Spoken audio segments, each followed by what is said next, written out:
We're getting started shortly.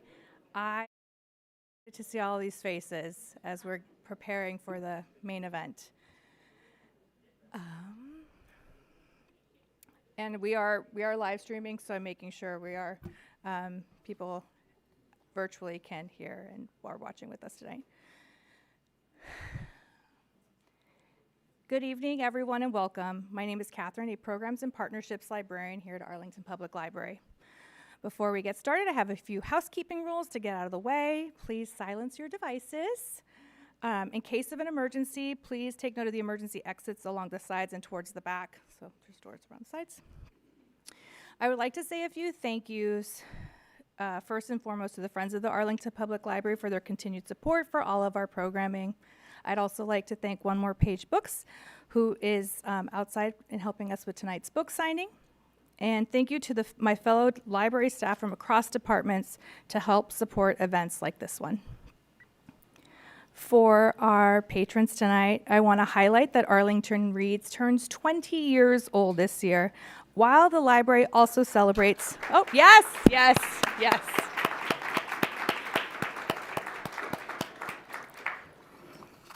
While the library also celebrates the 250th anniversary of the United States by looking at American life, history, and culture through the lens of food. And if this is your first visit with us, welcome, and let's give a round of applause to our first-time visitors.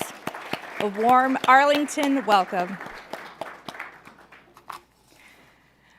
Arlington Reads theme will stir it up with 8 award-winning cookbook authors and food celebrities celebrating the intersection of food, history, and culture. The author series will examine the various aspects of food, how it crafts community, dishes up our collective history, and cultivates cultural connections. Additional library programs will feature live cooking demonstrations, local chef talks, a community cookbook with favorite family recipes, and a great Arlington bake-off. More details to follow, so please, if you have not signed up for our newsletter, please feel free to do so. This Arlington Reads series is held in partnership with the Arlington Food Assistance Center, also known as AFAC. Should you wish to donate food items to AFAC throughout the year and at our programs, we have donation boxes outside in the lobby. And after today, we invite you to continue to stir it up with Arlington Public Library by attending any and all of our programs. We were going to have a special introduction today. This person had a family emergency and could not make it. But today is February 2nd, the start of Black History Month. And yes, not afraid to say it. And as such, we were going to welcome Arlington's president of the National Association for Advancement of Colored People president, Reverend Dr. Davis, but due to a family emergency, she is not able to join us today. But she did give me permission to share some of her opening remarks, so if you would please let me say those words. Reverend Davis, and all of us are honored to welcome Clay Kane to Arlington. Clay, your voice matters, your writing is bold, honest, and unafraid to challenge us to think deeper, live better, and confront hard truths with courage and clarity. You have inspired Reverend Davis personally and you continue to inspire countless of others through your work, your commentary, your unwavering commitment to justice and truth. Thank you for being an incredible inspiration to so many. She and we wish you continued success and impact in all the lives ahead. Her words too, I need to say this because this is the most exciting part for me. She was also very excited to welcome Dr. Ibram X. Kendi back to Virginia.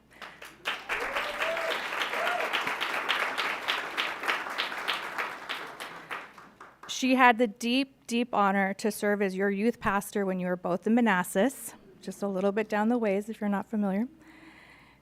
To see the remarkable scholar, leader, and the family man you have become fills her with immense pride. Your work has transformed conversations across the nation and the world, and she wishes you continued prosperity in every area of your life, as we all do in this room today. So we can clap to that.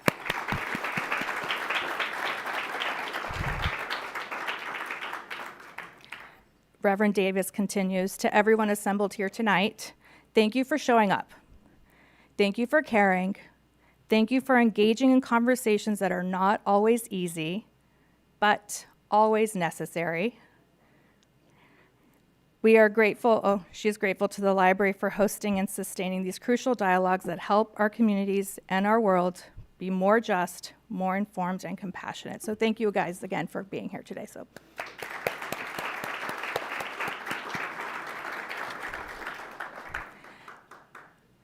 And as we listen and as we learn and we reflect this evening, ooh, I love the red.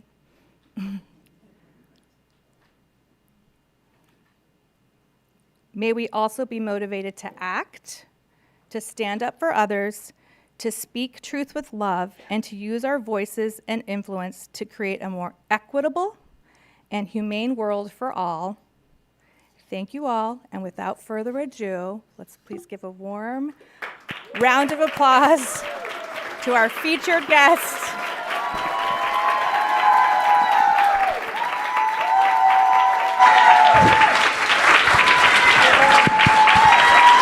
Back again.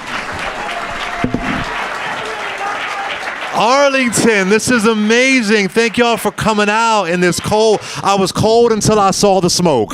So I'm just so happy that y'all are here.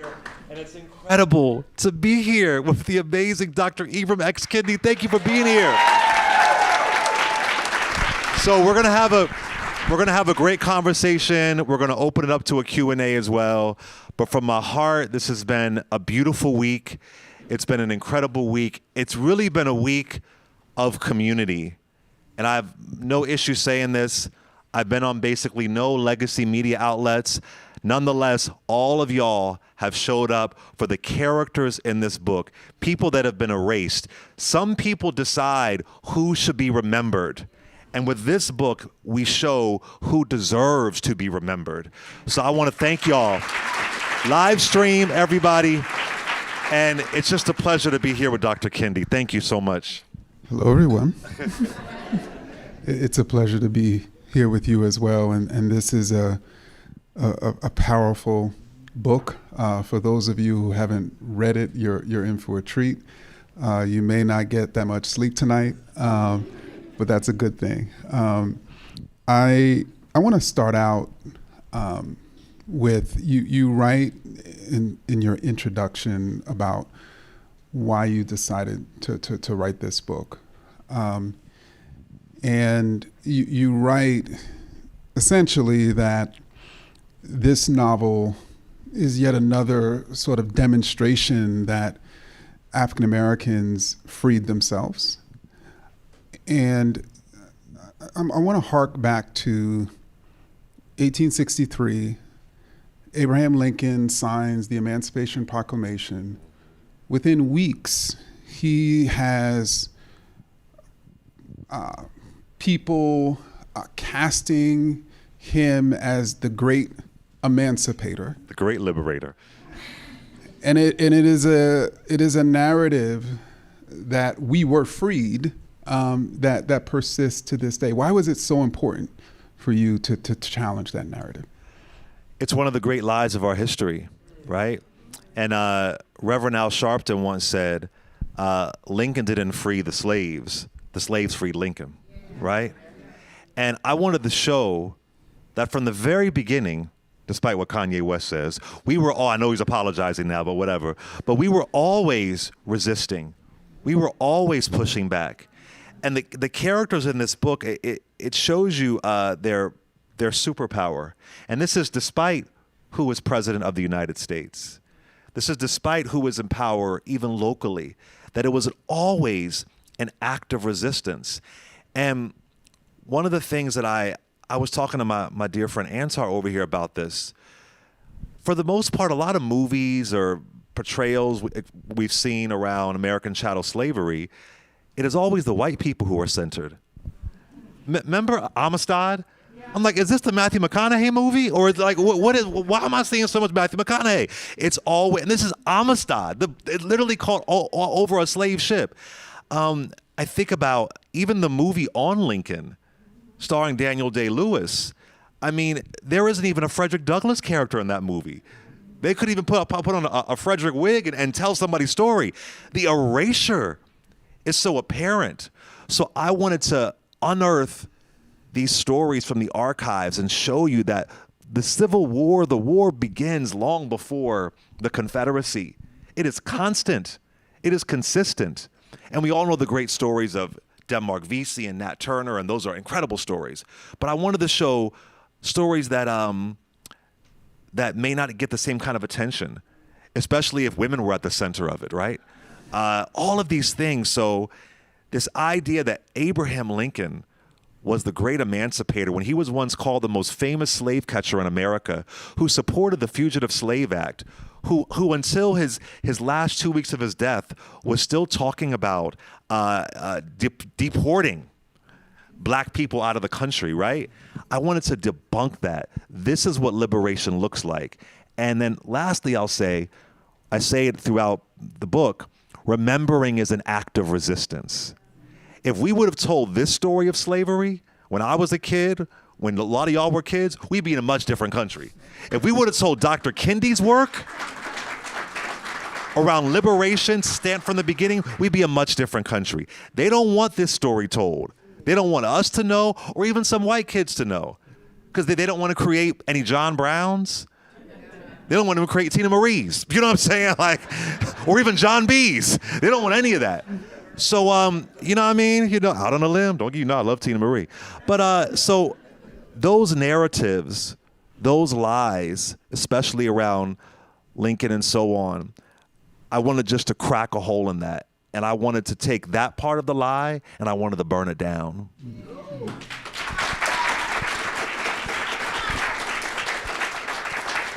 And these lies remain violent. And to give a recent example, I'd love for you to comment on. I know that most of you probably heard that Congresswoman Ilhan Omar was recently attacked in Minneapolis. And so the assailant who attacked her once posted on social media that the descendants of African Americans, the descendants of enslaved African Americans, should pay restitution to Union soldiers and their families, their descendants, since they freed us. What do you think about that? Lord have mercy. I can't make this stuff up. Exactly. I saw that, and you're right. It does make you giggle, right? It does make you like, kind of like, oh man, this is so ridiculous. But they believe it. They made Haiti pay. They're still saying Haiti has a debt to be paid, right? They actually believe this. They believe that us good folk finally decided that you were free. And I think that's the sick part about it. And so we have that example, but there are people who are in Congress right now or who are in the Oval Office right now that believe a version of that, right? And so that's what's disturbing to me, that it sounds so outlandish, but it is erasure, it is lies, it is my hometown of Philadelphia tearing down an exhibit that was paid for in 2006, even before the Obama years, showing that George Washington owned people and honoring those enslaved people. They are afraid of the truth. And I always say this, you don't go to Germany and see Adolf Hitler High School. So that's the other thing, is that we continue to praise these traitors. We continue to praise insurrectionists. You know what Lincoln was doing before he was assassinated? We put all the blame on Andrew Johnson. He was terrible. But he was already putting in a plan to forgive the former Confederates. It was called the 10% plan. It was already in there. It was already happening. Now, with this book, it is intentional. They are moving with strategy. It is not waiting for allies, not waiting for accomplices.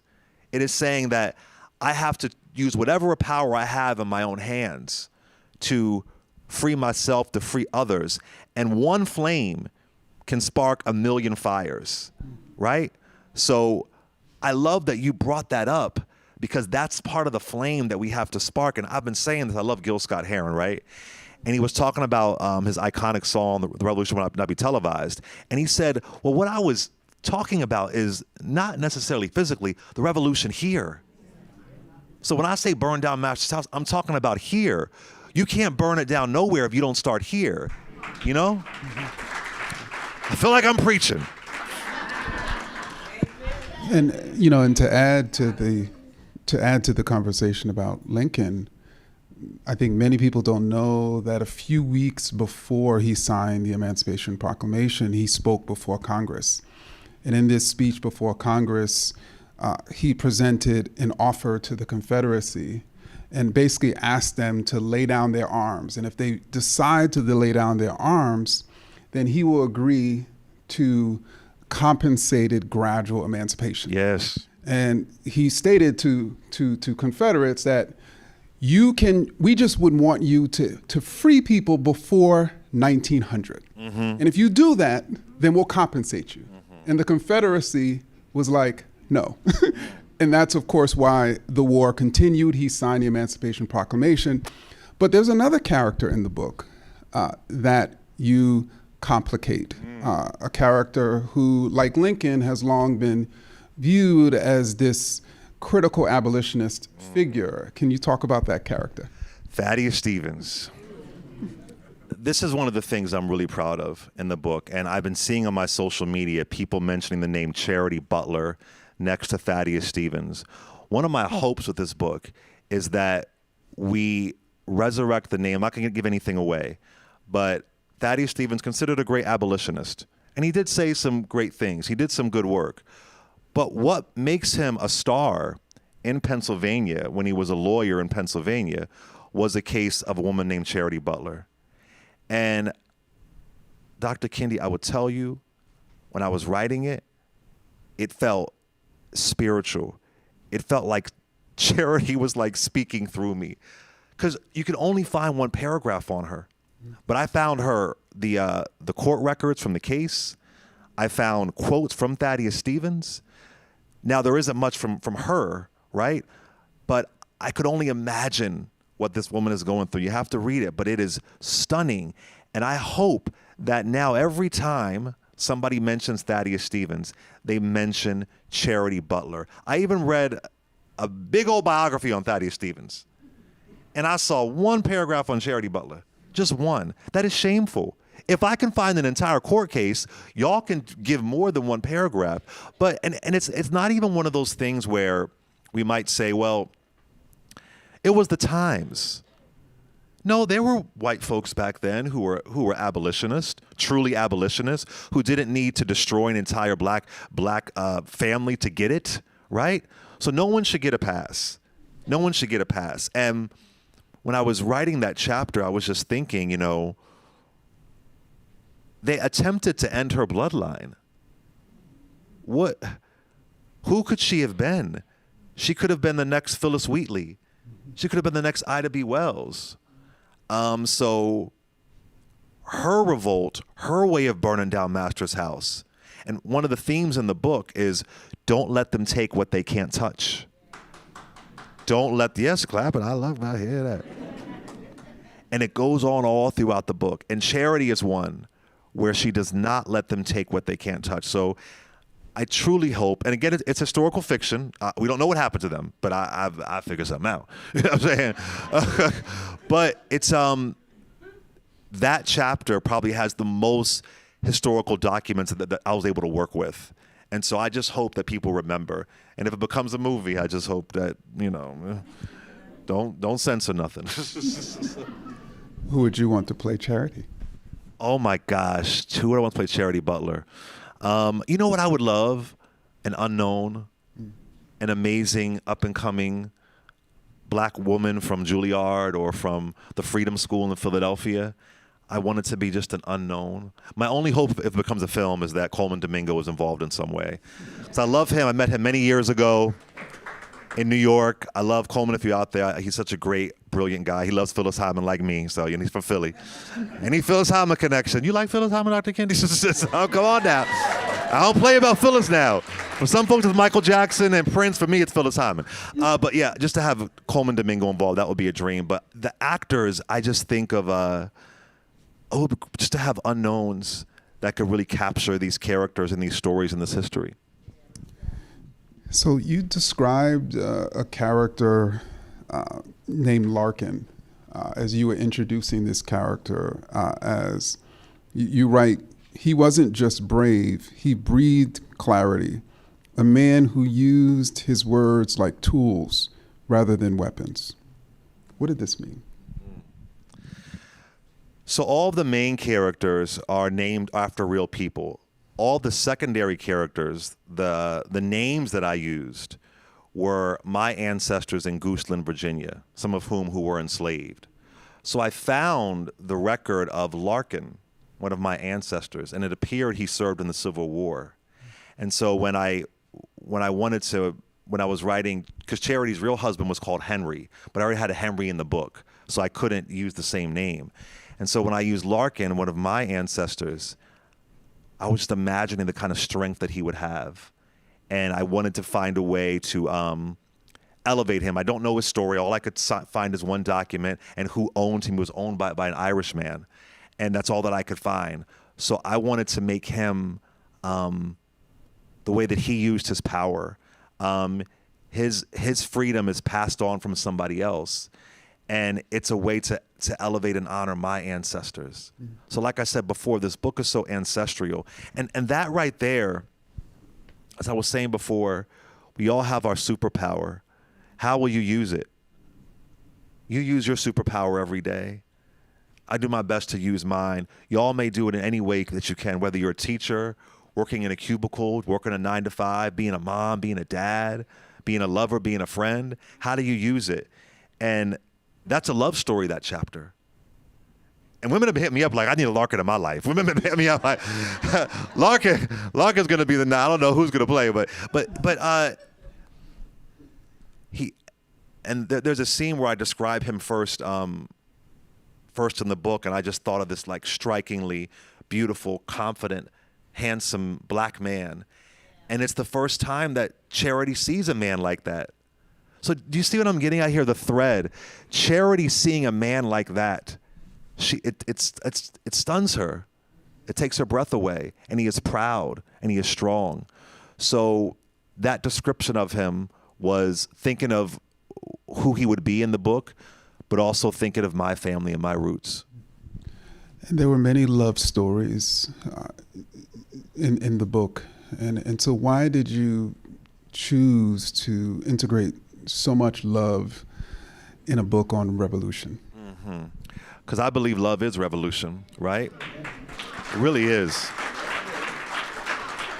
Once I don't hear love, I'm shutting down. You know, once I don't hear love, it shuts down for me. So, and I also, I just think no matter where you're from, no matter what time, no matter what place in the world, no matter what century, I have to assume we all have dreams and aspirations. We all have a desire to be loved. I don't care if it's ancient Egypt or ancient Rome or 1619, that we're all waiting for that connection. And as an enslaved person, and as you know, Dr. Kendi, I don't use the word slave that much in the narration. I call them souls. Not slaves on a plantation, slaves in a field. Souls. Souls who are working. Souls who are fighting, right? So if you are a soul, it is the ability to love. And there's one particular scene where two characters who are in love, another character sees it, and she is stunned because she hadn't seen it before. But just her seeing it inspires her. So I thought it was really important to showcase love no matter the circumstances. Love no matter the hate. And not to be like trite and love conquers all, but love is a uppercut, right? And so at some point you aren't just fighting for yourself, you're fighting for the person that you love. And I wanted to show all kinds of love too. Some folks don't like some of the love that I showed, and I say, well, just get over it, you know what I mean? But I don't think any of the love stories that I have in the book, I don't think any of them are far-fetched, right? And then in the book, I'm sorry if I'm jumping ahead if you have any of your questions, but in the book, I talk about the complicity of white women during slavery. And damn, right? And those characters, they are not in a loving relationship. That is not love. It might be a contract. It may be protecting whatever thing you think you are, right? It may have been upward mobility, right? But they were not in a space of love. They were in a space of being complicit. So I wanted to show what the opposite of love looks like in this era. And it was really, that was the first thing. I began writing it as a short story called Magnolia Row. It was the first thing I thought of love. That was the first thing that I thought of. And you mentioned all kinds of love. And so I want you to talk about, the decision to share these two men who are in love, which of course for some people is taboo. They don't necessarily think of that type of love during this era. But then there's another taboo topic that even Black folks don't want to talk about, and that is that there were a tiny number of Black enslavers, and you decided to include one of those characters. Why? This book is already, because it's a love story, a revolutionary story. It's all right. A story of enslaved people deciding to use violence. Why did you feel that it was also important to show all these complexities that is typically not even shown about slavery? Yeah. Well, on the second part, as far as the Black enslaver, I wanted to make Tim Scott happy. No, I'm joking. Byron Donalds. Make him smile. Like, oh. Make him feel warm and fuzzy inside, Cotton to Congress. So in writing The Grift, and we talked about this, who was it? Was it Peter and Joseph? Right in The Grift, I found a handful of people who they got freedom because they told on rebellions, and they were gifted freedom. They were gifted money sometimes, and what they ended up doing with that money, two of them, they ended up becoming owners of other Black people. So with this particular character, it is an ode to the grift to some degree. I wanted to show the hustle has always been around. That if you are willing to uphold white supremacy, you could go very, very far, right? And so with this particular character, it is very complicated. It is very nuanced. The small number of Black enslavers normally owned their family. But this particular one that I found, the historical record on him was sickening because he was competing with white enslavers. So he wanted to prove himself. And this is a composite character of two, one in Maryland, one in South Carolina. So that was fascinating to write. Because one of the things of The Grift people wanted to know, which is about the downward spiral of Black Republicans. How do we go from Frederick Douglass to Clarence Thomas, right? Clarence would love that character too. Oh Lord, Clarence would be like, I want to retire and take on this role in a movie. It would just come all natural. But I wanted to show the psychology behind a grift. I focused on the history with the grift, but the psychology behind it. So with that character Nathaniel, you see the psychology of it, what he's thinking behind the scenes, why he thinks slavery is a choice. But the scariest part of it is he was once enslaved. So he knows them better than white enslavers. He knows what every hint is. He knows what every song means. He knows what a side-eye look means. And he uses that power. We were just talking about my boy Antar, how in a sick way he's using that power. So it was really important for me to show that and to close it out that way. And it's really important to understand the psychology, and you brought this up, that yes, even Black folks can uphold white supremacy. There might be different results, a different end game, but that is a crucial thing, and we must call that out. What did Zora Neale Hurston say? Are you skin folk or are you kinfolk? Right? So that's always existed. Always existed. And I mean, I was stunned when I was reading the backstory of these two people. I said, this is crazy. As far as, so it was interesting to write. And then the reason why I included gay characters in there is because I read a book, you mentioned the word taboo. I read a book called Taboo. It was called Black Homosexualities, I believe, in America. And they talked about homosexuality during slavery. And there was two people they mentioned, a Luke and a Henry. I'm not going to give anything away, but I said, oh my God, that is amazing. There was really only one sentence on each of them. And that was 2005. I said, my God, there's a story there. What if I told the story about these two men and give them love where history gave them pain? And, you know, again, I don't want to give anything away, but I'll just, you know, you don't really know until several pages in. It don't just hit like that. Because I always try and tell people, you know, too many people see gay folks, now they say queer folks. I'm old school, I say gay, I'm sorry. But queer, gay, you know. But too many people think of gay folks below the groin and never think above the groin. They focus on the sex, the sex, the sex. That's not what it is. It's a connection. It's a natural connection. It's as natural as the sun rising and the sun setting. So I wanted to show that. It's love. I wanted to show that with these characters. And my hope is that for some people that's, you know, sacred and you shouldn't do that. But you would be delusional to think in the hundreds of years of slavery that there were not two men or two women who fell in love. So again, it's me taking the stories that we've heard and just spinning it on its axis and spinning it and saying, here is what I believe that dreams and love would look like. And here's how it can inspire. And lastly, I'll say my hope is that, Dr. Kendi, if I would have read those two characters when I was a boy in West Philly, struggling with who I was, I mean deeply, I mean praying it away, thinking I was going to burn in hell, being bullied like hell, being called a faggot every other day, in the home and out of the home, this story really would have been inspirational to me. So it's also an ode to the small version of myself, Luke and Henry. And also, again, as I was writing, I felt like, I don't know what their story was, but I felt like something was coming out of me. So it was really important to include.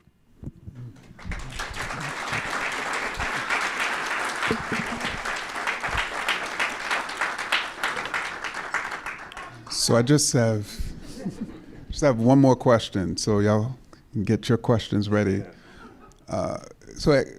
Before I ask that, when you were talking about Nathaniel, the black enslaver, and really sort of piecing apart his psychology, it caused me to think of something Malcolm X once said about black people like that. He once said, you don't want to be black and they won't let you be white. Yes. And so as you read that character, remember what Malcolm said, because it really applies to that character. But the final question is, you write towards the end of the book, you cannot make a slave. That's the flaw of this institution. Can you explain that? I mean, wow. It's the flaw. Your own words were Yeah. profound. It's because I'm thinking of just the arrogance you have to think you could put another human being in bondage. The insidious, devilish, demonic spirit you have to think that it could be that it could work and you could do this forever. And then when I was researching the book, I was diving deep into news articles from that horrible paper, the New York World, back in the day. And the articles would just be like, I kind of do a mock version of it in the book, like, you know, no master shall sleep well at night, you know, clutch your pearls, grab your rifles. You really thought they were your friends. You didn't know that they are not your friends. You're so deep in your privilege that your demise is coming. I have one chapter that takes place during 4th of July, during the 4th of July weekend, which is when the thing actually went down. Their fireworks and eating their, Yankee Doodle, well, not Yankee Doodle, but just, their version of proud to be in and you think this is okay, and you're celebrating independence. You cannot make a person into a slave because they are a soul. They are a soul. So that was really important for me for everybody to understand that. This was sick from the very beginning. And then folks will always say, well, every single, country and society had slavery, not American chattel slavery, not slavery based on race. That was a European invention. They all, Africans put other Africans into slavery. First of all, they didn't call themselves Africans back then. And second of all, they had no idea what was going to happen in the quote unquote new world. There wasn't a CNN ticker. There wasn't an MSNBC. Hey, by the way, you put them in this institution, it's going to be based on race, despite what Condoleezza Rice said many years ago about reparations. This is a sick thing. And of course, slavery in any capacity is terrible, but they do it based on race, the way someone looks, the strategy behind it. And what I think is so beautiful is that, again, not Lincoln, not President Grant, not Thaddeus, not William Lloyd Garrison, not Charles Sumner. I'm not saying they didn't do some good stuff. But at the end of the day, it was black folks who said, no more. This must end. And guess what? You aren't going to deport us out of the country like Lincoln tried to do. You aren't going to do that. And I'll say this too and then open up the questions. I'm not saying it's exactly the same, because there is no comparison to American chattel slavery. My grandfather was born and raised in the Jim Crow South of Gooseland, Virginia. He saw people get lynched, right? But the history does rhyme. When I hear all this talk about borders, who is a citizen, who is here legally, who isn't here, who there were enslaved people who would escape. But are you free in this state or are you not free in this state? Well, let's do a Fugitive Slave Act. Well, how about you show me your papers? What does it mean to be a citizen here? And so I've always said they're doing their 19th century research. They are trying to they charged Don Lemon with the 1871 KKK Act. A black man from Louisiana who was a journalist. Ida B. Wells is rolling in her grave. So the history is rhyming.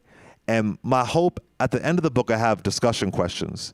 My hope is that it will trigger people to see how it rhymes. There was a connection here. And I feel like our ancestors are begging that their stories be told. And we have more power than they had. And I want us to use our power to its fullest capacity. So no, you cannot, that is the sick idea of this instant, that you can keep somebody as property. And that's why I had to burn it down. That's why they burned it down. And that's why you burn it down.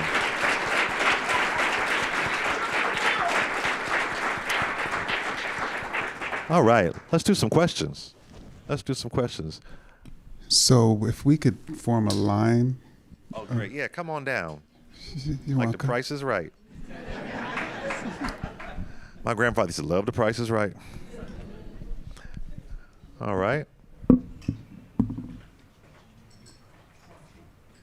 Oh, I love that shawl. Thank you. What's your name? Where you from? Desiree, and I'm originally from Jamaica, Queens, New York. Hey. Stand up. Thank you so much for your book, and thank you for tonight. I'm a licensed professional counselor, and I host a book club called Booked and Healing, and we actually chose your book for our March read. Oh, that's so great. Oh, my gosh. Yes.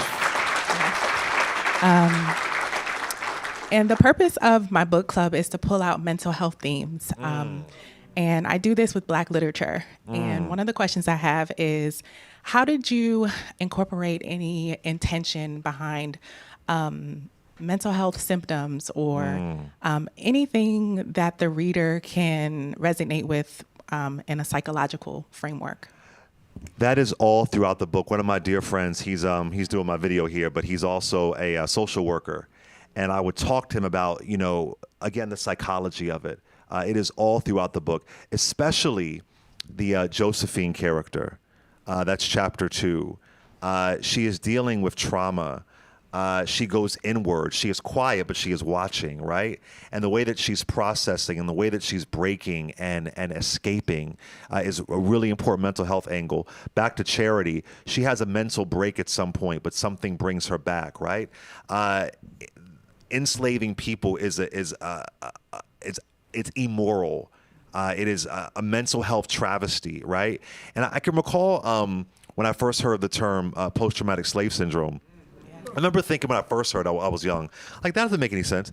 And then somebody broke it down to me. They were like, wait a minute. So my father is from Philly. His grandfather, my grandfather is from Goochland. Like, his great-grandfather was enslaved in Goochland, Virginia. Like, it's not that far apart. So you pass all this on. So much right, exactly. So it is all connected. And I email claycaneshow@SiriusXM.com. I will come on and do a virtual thing with your book club. I love stuff like that. Yes. That's why Thank I did you it. so much. I'm not joking. I will do it.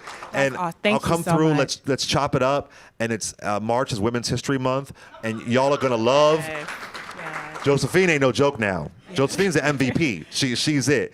So mental health is in there, and I made sure that I use the language to hopefully pull that out of the character. So thank you for that. Beautiful. I'm so looking forward to it. Thank you. I'm not joking. Email me. I'll do I it. will. Yeah. I will. Thank March you. things calm down. So yeah. Hey, brother. Hey, how you doing? I'm good. Good. My name is Kyle, and I'm from Buffalo, New York, but I've been in D.C. for 28 years. Nice.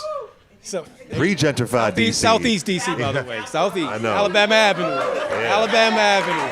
Yes. All right. So Ward 7. Ward 7. Yes. So I listen to you every single day. Thank you. Every day. I think my wife just bought your book. I'm going to get your audio book. So, a lovely audience here, right?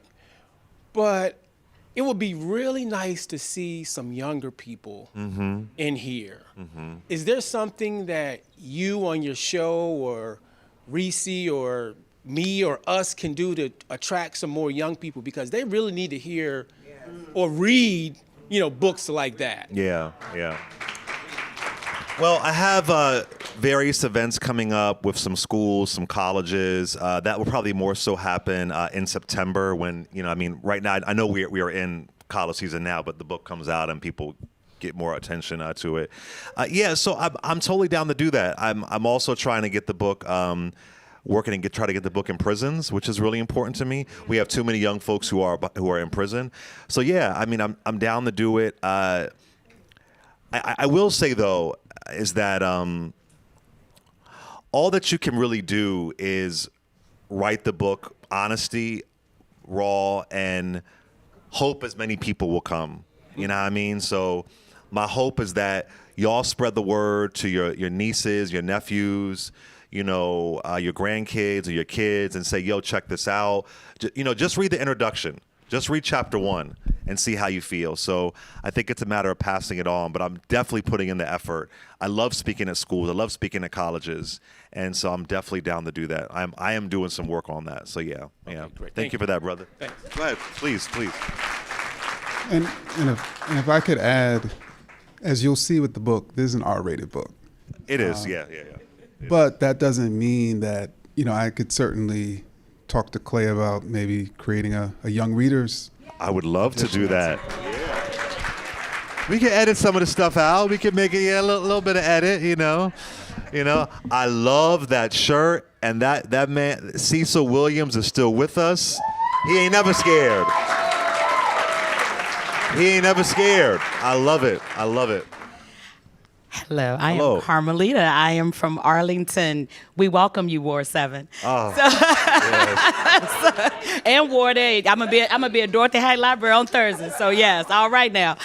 I love both of you. I found you because of Urban View. Love you. Love Thank you. Reese. Thank you so much.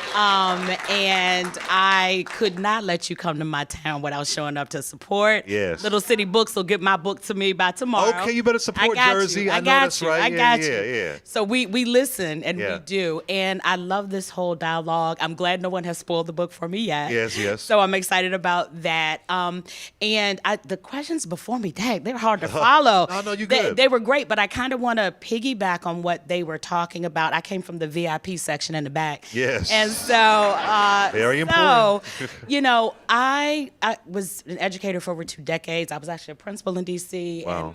And, moved to a different career at this point. However, for me, Carmelita the person, I too grow weary of the same conversations, right? And I was so glad when you said the sheer audacity of any human to think that we don't come out of the womb free. Right, right. That's where it starts for me. Exactly, Right? exactly. So I don't need to have words beyond that fact. Right, Right. right. But yet here we are. Yeah. And so it wears on a being because we've lived this life every day we were in this skin. Okay. And then I think of the epigenetics of it all because Yeah. I think we have some memory of the fact that we have to know this thing and just again love fights against this thing. We have to not remember, we can't allow it, right? Yes, yes. And I love that the gentleman was not only talking about the youth, but I think at some point we've got to, there shouldn't just be one paragraph on chat or a couple of lines about two. We've got to get to a point where we are collapsing the timeline and remembering faster. Yeah. So I guess I wonder if there is some action item because we all get so caught up in the day-to-day that I even think as families or individuals, we're not even documenting or passing on, whether it's to the youth or just to, we've got to do something because we keep having to start back from, we might make it to D, but then the next generation's got to go back to B, start all over to even get to L. And that has to, there has to be something. So I don't know if the questions in the book, I haven't got mine yet, but I wonder if there's some action item we should all just be mindful of in our own living. So do. There's several call to actions in the book, but and I know this is a deeper, like, psychological way to look at it, but ultimately we have to have radical hope. One of the things I say in the first chapter, in the introduction, is that if they convince you that resisting is futile, you won't even try. If they convince you there's no point in fighting back, you're always going to lose, you won't even try. So in this book, I want to show you can fight back in your own way. Again, the history rhymes. So for me, that's the way that I look at it, that this is a book to inspire, to ignite. Is there a house in your life you got to burn down? Are there chains in your life you got to break from? What is a flame in you that you have to spark, right? So that's the way that I look at it. So the book, it really is calling the reader. You got to decide what your call to action is. Now, I could, go into what I do on my show, talking about, sadly, we are in a states' rights country. We are in a damn county rights country at this point, right? Yeah. So we have to show up, we got to engage, get involved with your local nonprofit. I'm going to be dedicating the book to some nonprofits out there. There's so many things that you can do. But this, for me, I'm looking for an emotional reaction, a guttural reaction on how you could show up in your own life and light whatever flame is inside of you. Maybe you got to hold some folks accountable in your own community, right? What does the flame look like for you? So that's kind of an emotional sense what it is. I love that. Thank you. Appreciate you. Identify what we have to burn down. Yeah, exactly. Right. Appreciate you. Hey. Hello. Hello. Hi. I'm Delilah. I live in Arlington. I moved here 4 years ago from Denver. Oh, nice. And this question is to both of you, really, because I feel somewhat ill-equipped to ask a question, particularly about the book, having not yet read it, but I watch you every day. And my question really is about burning down Master's house. I think about immediately Audre Lorde and her talking about how you can't burn down or dismantle Master's house using Master's tools. Right. You talked a lot about love, and I think about bell hooks and salvation and all of these things that we need to be equipped with. And how does it get to people? Because you don't learn about a lot of these things until you get to college, until you've already become embedded into now what society is in terms of deploying the master tools in very strategic ways that people don't even know that they are utilizing against others. What do you do, right? Like, you read, you tell stories, you reach the youth and some of the other things that people are talking about, but what else do you do? Because at the end of the day, yes, you are the pebble in the pond, but how do you impact community? Like, it's beyond you. Do you want to start, Dr. Kendi? Here's the thing, and I agree with you, and it's complicated. One, it's a long game. This is a long game. We're in a rough time right now. Yeah. There will be casualties and losses. I've said it. I know that sounds scary, but there will be. Life is going to change. You know, we have Keith Porter, you know, being shot and killed New Year's Eve, a name not enough people are talking about. Renee Nicole, this is a rough time, right? So I still think the pebble in the pond is really powerful. And I understand that we want to have a change now. But I was saying this on air before a caller said this, that knowledge manages terror. So when you have knowledge, it's going to manage your terror. It is going to manage your anxiety, right? And I know that may not be the immediate answer right now, but they're trying to tear down the knowledge. So if they're able to tear down the knowledge, they can keep you absorbed into the terror, right? They're trying to absorb you, flood the zone into the terror. So when you have the knowledge, it manages that. And so with these characters, they're managing their terror every day, right? They're finding a way to manage all these things that are terrifying them. And for them, it's beyond the master's tools, because we don't want to be in the master's house rearranging the furniture. We want to burn the motherfucker down, right? And so now, the masters out here today may be the billionaire CEOs, the tech bros, you know, all these things. So for me, I'm okay with the pebble in the pond, because, like I said, one flame can spark 1,000 fires. You know, and I know this is a different time, but a lot of people say, I don't agree with this, but Uncle Tom's Cabin, yes, the impact that Harriet Beecher Stowe had on the Civil War. You know, we've heard this before, right? But I do believe that can happen with literature, with art, with music, right? With all these things. So I know it feels like a lot right now. But I will add that I think of the end of Reconstruction. Mm-hmm. I think of the Compromise of 1877. That must have been a terrifying time. I can't even, to see the Civil Rights Act being overturned, I think it was October 15th, 1883, a Civil Rights Act. We don't get another one until 1964, right? This is tough.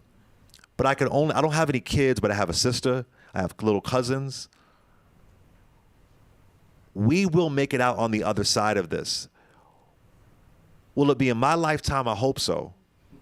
But if it is not, I have done all the work that I can do to see that we do, right?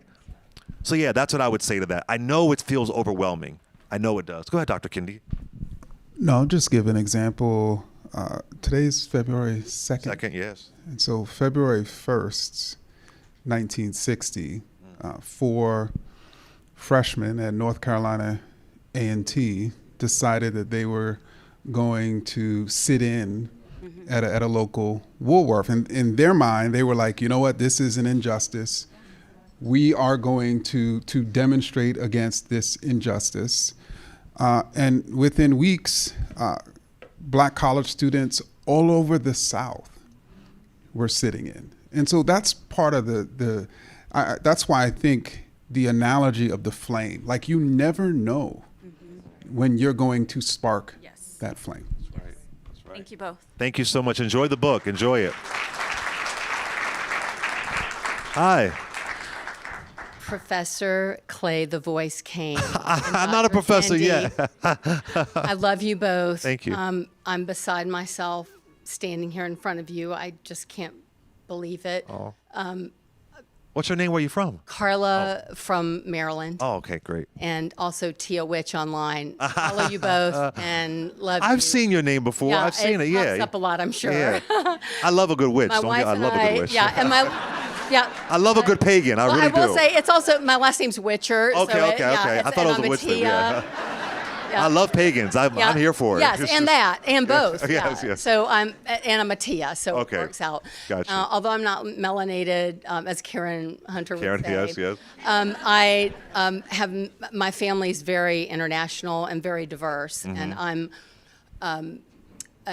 and my neighborhood and my friends, Mm-hmm. and I would throw myself in front of a bus for all of them. Mm-hmm, And I want to tell both of you that anytime you're online, anytime you're on the radio, you're bringing so much love and power to people, whether we're melanated or not. Mm-hmm. And I can't thank you enough. I do want to ask about the movie option, and also I know that you said you're not a big musical Broadway guy. I'm not. I'm a bad gay. but with the music, Yeah. it seems natural. Oh, I could see it. That on Broadway, I can see it happening. Yeah. I've listened to all the music. Uh-huh. I've read a lot of the book and listened to it, but I also have to listen to your show. Yeah. And all the shows you're featured on. Yes. So I have to balance out Yeah. my time. But again, and I know lots of people love you and want to. Sure. But tell me about what your plans are for I mean, movie and maybe musical. All I know is that I know what's going to happen. I don't know with who, when. I don't like no one's reached out to me, but I know it's going to happen. I feel it in my soul. Mm-hmm. That's all I could say. Like I know it. I feel it. Now, if it's a musical, they better do some singing now. I want hollering. I don't want that. I go down to the house. No. I need somebody to scream now. You know, I like a screamer. Yeah. I'm gonna need some hollering. You know, where you can't do the 8 shows a week. I don't know, because I'll complain about it. Don't do my character like that. Josephine gonna be singing. At some point it will happen. I feel that I know it. I see it. It's clear to me. I wrote it so visual in a way. I studied how Alice Walker, how she managed the color purple in a Yes. way. I And wrote she my was- master's thesis on Alice Walker. Oh my gosh, yeah. And she was upset about the movie. But then she changed her mind eventually. So I'm ready, and when it comes, hopefully Dr. Kendi will be a Yes, producer I on hope it. so. Love you. Thank you so much. And you've put your incredible work to film, right? I mean, must be an incredible journey to see what you put on paper to become film, right? Yes. It's on Hulu. Is it on Hulu? So Stamped from the Stamped. Beginning's on Netflix. It's on Netflix. Yes. No, it was phenomenal. It was amazing. Speak up. Stamped from the Speak up, beginning. speak up. Stamped from the Beginning. Watch it on Netflix. Yeah, it's phenomenal. It's phenomenal. Good Hello. evening again. Hello. Yeah, hello. My name is Sheila. I'm from Ward 7, All right. third generation Washingtonian. And I'm going to bring it back to the youth Yes, again. yes. Mhm. And also, I'm part of Black Literacy Matters. Yes. And we're having our conference in Norfolk State on the 11th through the 14th of March about literacy and dyslexia. Yes. And when you said that you were going to take it to the prison, that's the only thing that 45 did. When he signed the First Step The first Act. step, which was inspired by President Barack Obama. Yes, but he signed it. Yeah, exactly, And, but so if y'all don't know, they test the children when they get to prison to find out what their Literacy rate, yeah. disabilities are, Yeah. instead of when they're in school. Exactly. Yeah. So when you send it, you just can't do the book. You got to do the tape. Oh yeah. Because so many of the people in there can't read it. If they allow it in the prison. Well, you know. And then the other thing is too, when you do the youth, high school football, basketball, they follow and do what the coach says. Right. So you have a captive audience, and those are our boys, those are our young men, those are our young women. Yes. That we're trying to keep on track, Yes. and so the street don't pull them. Mm-hmm. So that go that direction too. All right. 2 more things real quick.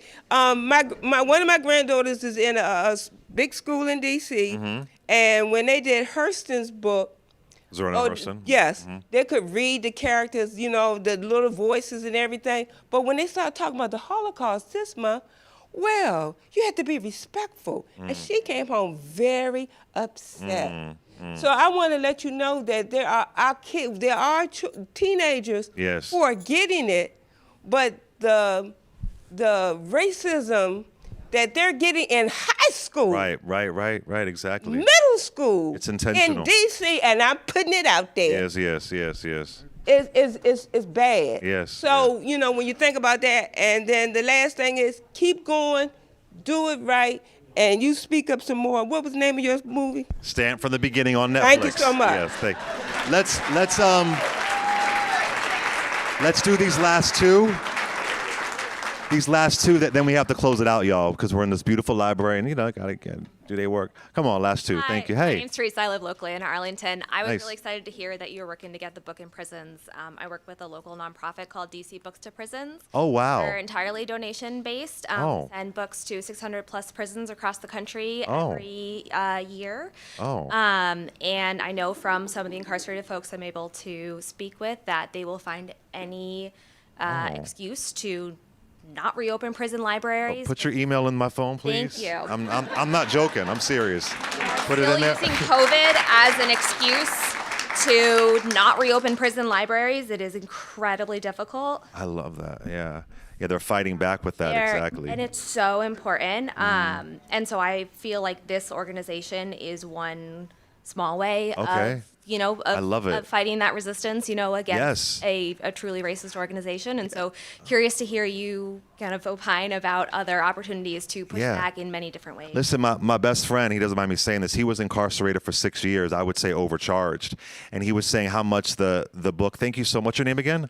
Teresa. Yeah, how much so the much. book inspired him, because he said, it reminded me when I was in prison, because when you are in prison, you are enslaved. Yes. Right? Yes. So I would love to do that. I will email you soon. Thank you so much. I appreciate that. It's beautiful. you. All right, let's close it out. Hi. I'm Brittany Veland. I actually work for the library. I was just marking the end of Q&A, but I thought it might be nice. Good timing. I think it would be nice to ask you both. I know you both have said it's hard times right now, but we need radical hope and radical joy more than ever. So I wanted to ask, what's bringing you joy right now? I can start. Oh, yes, please. What's bringing me joy? I mean, to me, when I think of the enslavement era, the fact that our ancestors still dreamed and imagined that the day of Jubilee could come. And I'm thinking about that in the context of this book. For this book to come out at a time when some of the most powerful forces and individuals in the world are trying to steal our dreams, trying to steal our hopes, trying to turn us against each other. I'm speaking up.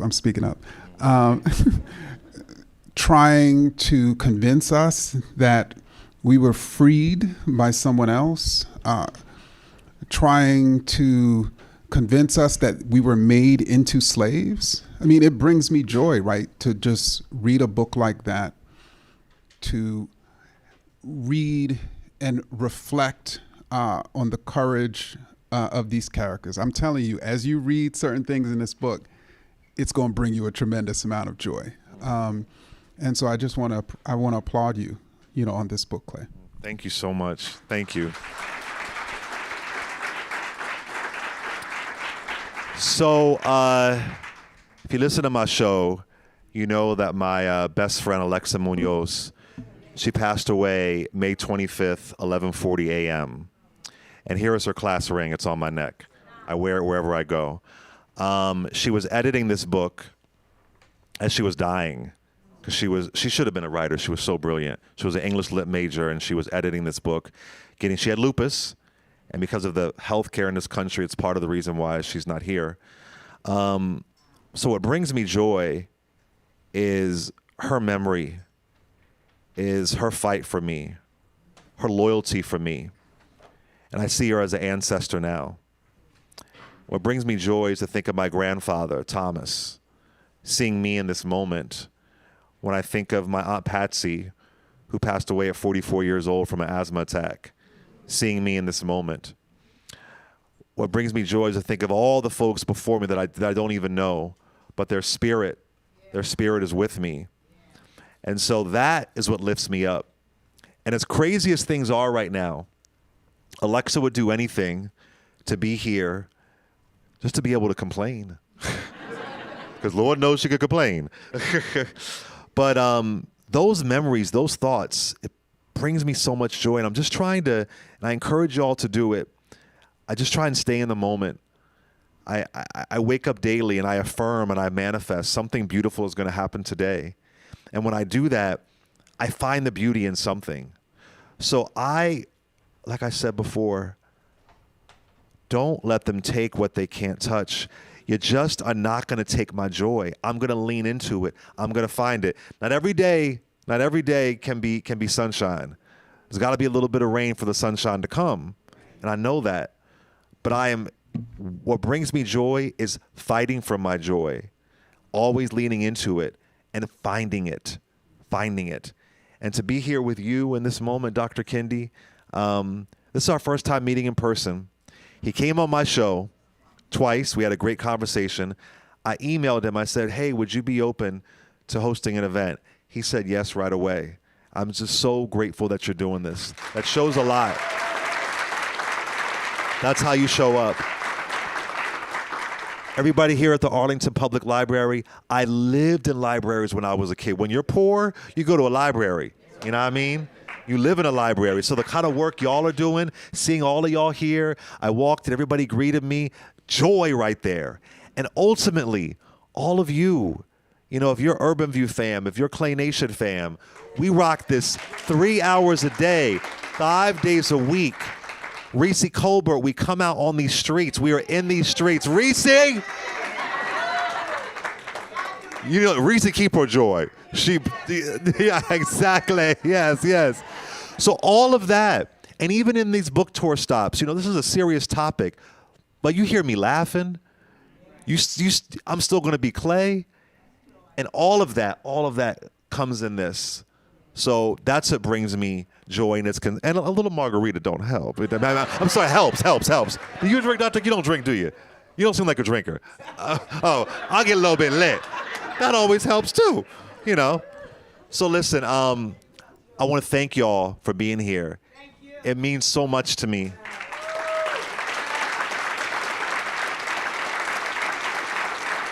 Please support this book, and I want you to support Dr. Kendi's new book. It comes out March 17th. How can folks pre-order it? Anywhere? Wherever books are sold. and it's called Chained. It's called, I'm gonna speak up. It's called Chain of Ideas. Chain of Ideas. The Origins of Our Authoritarian Age. March 17th. Y'all got to pick that up too. So let's make sure we support each other. And I'm so grateful. I'm so grateful for this moment. And y'all keep me prayed up. Keep me prayed up. And wait a minute now. You know the deal. Say it with me. I ain't never really gone.